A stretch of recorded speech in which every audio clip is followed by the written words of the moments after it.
Hi hobby friends, let's talk about legionaries. You know what gets me excited? New codices for armies I have. I don't make much of a secret of my love for the space elves, but we haven't had much opportunity yet to talk about my second biggest force, Chaos Space Marines. What with the new codex on its way and my need to get something done at pace, I thought we might take a look at a speedy and grim dark paint job on a lovely legionary from the Eldritch Omens box. And other than priming the model, you won't see an airbrush at all in this video, which I know pleases some people.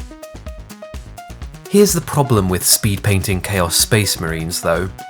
Trim. The lads are absolutely covered in this stuff, and frankly, it's a pain in the backside to paint.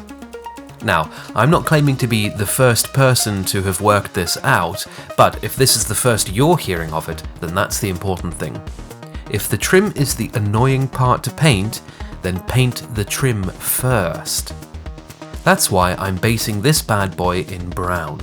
No, this isn't a weird custom Legion, I just fancy getting a super rusty and gross look on this guy, and brown is the base for that sort of work, as you'll see in a second.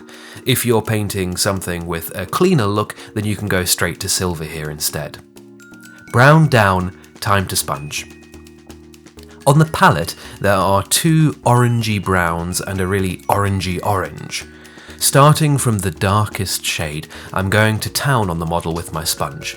So long as things look more splodgy than streaky, and we're definitely hitting the trim with some nice bits of every colour, then we should be all good. Of course, you could use a fancy pants technical paint too, but I'm just working with what I've got. When that's done and dry, I grab some metallic paint and a big soft brush and dry brush the whole chappy top to toe. And that's it, your trim is done my friends, 5 minutes with a sponge and a dry brush.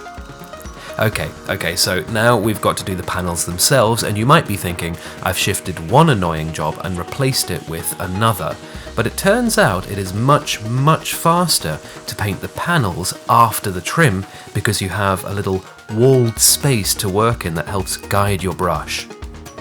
I'm a word bearers guy, so I'm going in with red, but this should work with any scheme. The main point is you should be looking for a really opaque paint that is quite thin in consistency. My go-to paints for that sort of application are Molotow One for All. The high opacity means you only need one coat, and the thin consistency helps you out with speed. To go really fast with this, you will need some confidence with your brush, especially working with thinner paints, but it shouldn't take long to get the hang of it, and those speed gains are real.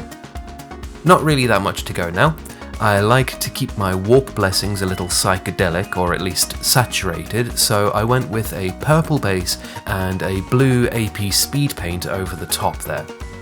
By adding in a little pastel blue, I built up some highlights too.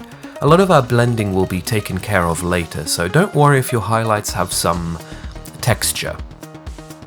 This chap has left his helmet at home today, so I spent a little longer than I should have on his head, but I was having fun, so hey ho. It's based in that pastel blue that I used before, then washed with Speed Painter Flesh, and then highlighted and fussed over with some pink shades and some red glazes. There is one more step to go to really pull this all together, but before we get there, let me just take a second to say a massive thank you to my patrons on Patreon. Your help keeps me able to work on new experiments like this and share the results. Thanks guys. You can of course join the patrons if you really like the channel, and you can also hit that like and sub button and join some new friends on Discord for exactly £0 and 0 pence. All the links in the description below. Alright, last thing to do is slap some oil on this bad boy. No messing around today, I am going straight in with a heavy black wash. When that's cured for around 10 minutes or so, I grab a cotton bud, still my preferred method for cleaning smaller minis, and brush away the oils, concentrating on upper surfaces and open spaces. You can check out my Death Corps of Krieg videos if you want a little more information on oil washes. And that's it. One very gross Space Marine, who, I dare say, wouldn't look too out of place on that new codex cover. And all for about an hour of my time, which could be quite a bit less if he'd been wearing a helmet and been part of a batch. We're missing a little bit of the global lighting information on this guy, but if you have an airbrush and some dark inks, you could get that done in no time at all. And if you really wanted to go the extra mile, there is always space for an extra edge highlight or two. But if speed is your master, this guy goes fast and he looks good doing it. As always, let me know what you think in the comments and don't forget to check out the links in the description. Cheers!